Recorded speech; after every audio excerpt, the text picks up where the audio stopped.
राजनीतिक दलों की हिंदुओं को बदनाम करने की साजिश नाकाम हो चुकी है। विपक्ष की भगवा आतंकवाद की थ्योरी तहस नहस हो चुकी है, क्योंकि 2008 में जो मालेगांव ब्लास्ट हुआ था उसमें भगवा आतंकवाद की जो थ्योरी गढ़ी गई थी उसे NIA कोर्ट द्वारा नाकाम कर दिया गया है और मालेगांव ब्लास्ट में जो भी लोग आरोपित थे उन्हें बाइज्जत बरी कर दिया गया है। माफ़ कीजिएगा, बाइज्जत नहीं, सबूतों के अभाव में संदेह का लाभ देते हुए बरी कर दिया गया है। लेकिन कहीं ना कहीं इससे इन राजनीतिक दलों की, जो कि हमेशा से हिंदुओं के विरोध में रही है, उनकी थ्योरी कहीं ना कहीं यहाँ पर, उनका एजेंडा कहीं ना कहीं यहाँ पर नाकाम हो चुका है। और इसे लेकर अभी अखिल भारत हिंदू महासभा द्वारा यहाँ पर लड्डू बांटे गए थे और शायद उन लड्डुओं को खाने में हम थोड़ा सा लेट हो चुके हैं। अमरदीप भाई, इस लेट होने का कारण क्या है?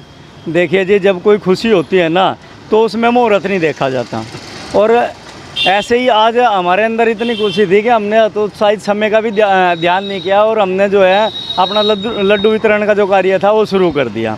अभी आप देखेंगे कि अभी भाई साहब का जो और पत्रकार महोदय थे हमारे, उन्होंने लगभग लाइव चलाकर यहाँ पर दिखाया है कि भाई किस तरह से हमारे अंदर जो है हिंदू महासभाइयों के अंदर और समस्त सनातनी समाज के अंदर जो खुशी थी आज, जो ये आज हमें अवसर मिला है, क्योंकि जो विपक्षी पार्टियों ने और अन्य पार्टियों ने जो मिलकर के, इब्राहिमिस्टों ने और बकरा आतंकवाद के लोगों ने मिलकर जो भगवा आतंकवाद की थ्योरी रची थी वो आज नाकाम हो चुकी है। तो इससे जो है ना मन में बहुत ज़्यादा जो है आज खुशी हो रही है कि भाई इस तरह की जो भावनाएं जो है वो पनपने नहीं दी जाएगी, बकरा आतंकवाद की भावनाएं नहीं पनपने दी जाएगी। और जो लोग थ्योरी बना रहे हैं भाई भगवा आतंकवाद है, तो वो आज नष्ट हो चुकी है। और एक देखिए, अभी हमारे गृह मंत्री का भी एक बयान आया था कि हिंदू कभी आतंकवादी नहीं हो सकता, क्योंकि यदि हिंदू आतंकवादी होता तो आपको कभी भी यहाँ पर जो है ये बकरा आतंकवादी नहीं दिखते, और जो देश विरोधी जो लोग हैं वो कभी नहीं दिखते यदि हिंदू आतंकवादी होता तो। विपक्ष हमेशा से हिंदुओं को कहीं ना कहीं बदनाम करने की कोशिश करता रहा है। मौजूदा विपक्ष की बात करें, जो ATS के इंस्पेक्टर थे उस समय, उन्होंने खुलासा किया है कि महबूब मुजावर उनका नाम है, उन्होंने कहा कि उस समय जो मौजूदा सत्ता थी वो चाहती थी कि मोहन भागवत को भी गिरफ्तार किया जाए ताकि हिंदुओं को आतंकवादी दिखाया जा सके। ऐसा है, देखिए, संघ एक बड़ा संगठन है और विश्वव्यापी संगठन है। ऐसे ही हिंदू महासभा एक विश्वव्यापी पार्टी है, बहुत देशों में बहुत सारे लोगों, जैसे साध्वी प्रज्ञा ठाकुर हो गई, मेजर रमेश उपाध्याय हो गए जो हिंदू महासभा के राष्ट्रीय महासचिव भी हैं। तो ऐसे लोगों को, जो बड़े चेहरे थे, इन लोगों को जो है हिंदू आतंकवादी दिखाने का प्रयास किया गया। लेकिन जो एक ये सोची समझी रणनीति थी, और इंस्पेक्टर साहब ने बहुत अच्छा ही कहा है, क्योंकि ये लोगों की थ्योरी होती है, ये जो विदेशी लोग होते हैं ना, विदेश में आकर जो उसके पुत्र होगा या विदेशी औरत होगी, वो कभी भी नहीं चाहेगी कि जिस देश में मैं रह रही हूँ उस देश का कभी भला हो। वो हमेशा जो है दुश्मन देश की ही सोचेगी।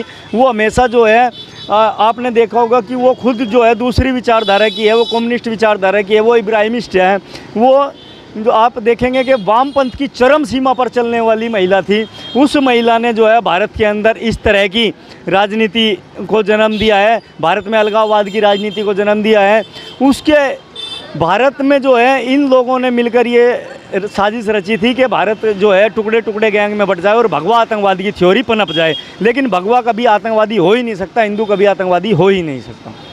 विपक्ष बहुत बार कोशिश कर चुका है, ऐसी अभी की बात नहीं है ये, इनके बड़े बड़े नेताओं के बयान आप दे सकते हैं। और दूसरी बात, जब पहलगाम में आतंकी हमला हुआ तो विपक्ष ने ये तक मानने से इनकार कर दिया कि ये पाकिस्तान ने किया है। तो एक वर्ग के प्रति तो इतना प्रेम है कि उसकी तुष्टि के लिए पाकिस्तान तक को आतंकवादी नहीं माना जाए और हिंदुओं को कहीं ना कहीं सीधे सीधे निर्धारित करके टारगेट किया जाता है। देखिए, जो देश विरोधी जो ताकतें होती हैं, वो जैसा आप देखेंगे कि पाकिस्तान में भी एक विपक्ष है, वहाँ का एक भुट्टो नेता है जो विपक्ष का नेता है, और एक हमारे यहाँ का नेता है जो है विदेशी औरत की संतान है, वो विपक्ष का बड़ा चेहरा है। लेकिन वहाँ के विपक्ष के नेता की और हमारे देश के विपक्षी नेता की एक थ्योरी होती है कि हमारे जो, वो कहते हैं कि हमारे लोग आतंकवादी नहीं थे, और यहाँ के लोग कहते हैं कि यहाँ का जो विपक्ष का नेता है वो कहता है कि वहाँ के लोग आतंकवादी नहीं थे।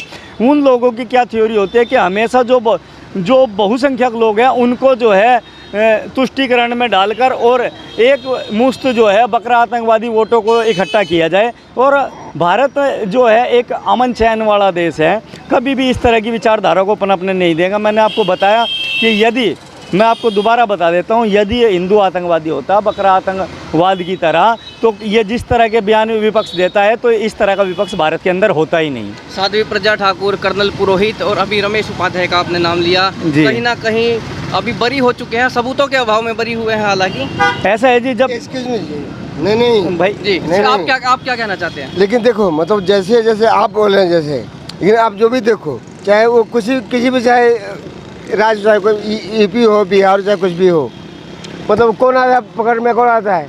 मुस्लिम क्यों आ रहे हैं वहाँ? चलिए ये विषय से भटक गए हैं, कहीं ना कहीं कुछ अभी और इनका मूड है। आप बीच से हट जाइए, आप बीच से हट जाइए। अमरदीप भाई आप अपनी बात पूरी कीजिए थोड़े शब्दों में। अब देखिए, मैंने आपको बताया कि भाई जो जिस तरह से आतंकवादी की थ्योरी, भगवा आतंकवादी की थ्योरी रची गई थी, भगवा कभी आतंकवादी नहीं हो सकता। मैं अपने मूल विषय पर हूँ और मैंने बताया कि यदि भगवा आतंकवादी या हिंदू आतंकवादी होता तो जिस तरह का विपक्ष भारत के अंदर है, या बकरा डाडी वाले लोग जो इस देश के अंदर रह रहे हैं, वो एक भी लोग नहीं होते। और यदि इन लोगों को, इन लोगों ने जो है विपक्ष के जो विपक्ष के जो लोग हैं, वो सिर्फ बहुसंख्यक लोगों को जो है प्रताड़ित करके उन्हें नीचा दिखाने का प्रयास करते हैं, ताकि देश की भावनाओं को जो है नीचा दिखाया जा सके, हमारे देश को नीचा दिखाया जा सके। हमेशा जो है अल्पसंख्यक समुदाय को ऊपर रखने का, ताकि वो उनके ऊपर वोट गेम खेल सके। और वोट गेम खेलने के चक्कर में वो भूल जाते हैं कि आप इस देश से ही नेता बने हैं, आप इस देश के नागरिक हैं। नमस्कार, आपके चैनल के माध्यम से सभी दर्शकों को जय श्री राम, जय हिंद। चलिए लड्डू बांट चुके हैं, कहीं ना कहीं वो मौका हमने खो दिया, लेकिन जिन्होंने खाया है उनके पास मौका था। और अभी आपने देखा कि एक जो भारत का विपक्ष है वो कहीं ना कहीं जो यहाँ के बहुसंख्यक है, जो भारत की मूल विचारधारा है उसके विरुद्ध में रहा है। तुष्टीकरण की राजनीति हमेशा से इस जो मौजूदा विपक्ष है उसकी रही है। तो आपका इस बारे में क्या कुछ कहना है वो हमें कमेंट बॉक्स में बताएं, और अपनी राय को लिखते हुए वीडियो को ज़्यादा से ज़्यादा शेयर ज़रूर करें।